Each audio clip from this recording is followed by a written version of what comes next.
Hi guys! Welcome back to this channel. Sa video na to ay tuturuan ko kayo kung paano maprotektahan yung mga files or folders na gusto nyo lagyan ng password o maging encrypted or hindi basta-basta ma-open ng kahit sino unless binigay nyo yung password. So, kung familiar kayo guys sa zip files, archive files, ay yun yung pag-uusapan natin ngayon. So, halimbawa meron tayong folder, meron tayong important files.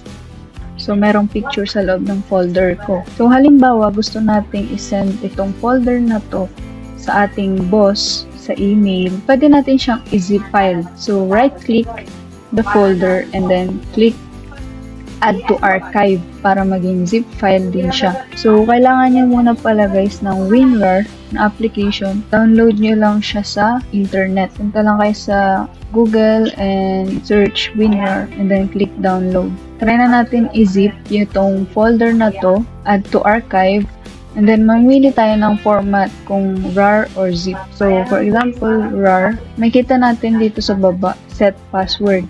So, i-click lang natin yun. For example, naisip natin password ay 123. Click OK kung okay na sa inyo yun. So, ito yung password na buong file na gusto nyong itago. So, click OK.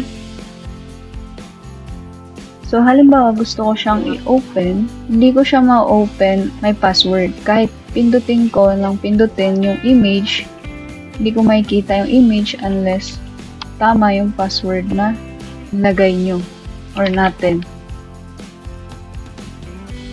Ayan yung image. So, ganun kadali maglagay ng password sa mga importante nating files or folders. So, kapag sinend natin yan sa email, sa Google Drive, kapag dinownload ng ibang tao, meron siyang password. At kailangan nila malaman yung password na yun para ma-open yung mahalagang folders. So, thank you for watching guys. I hope this video helped you in some way. Thank you for watching guys. See you next week.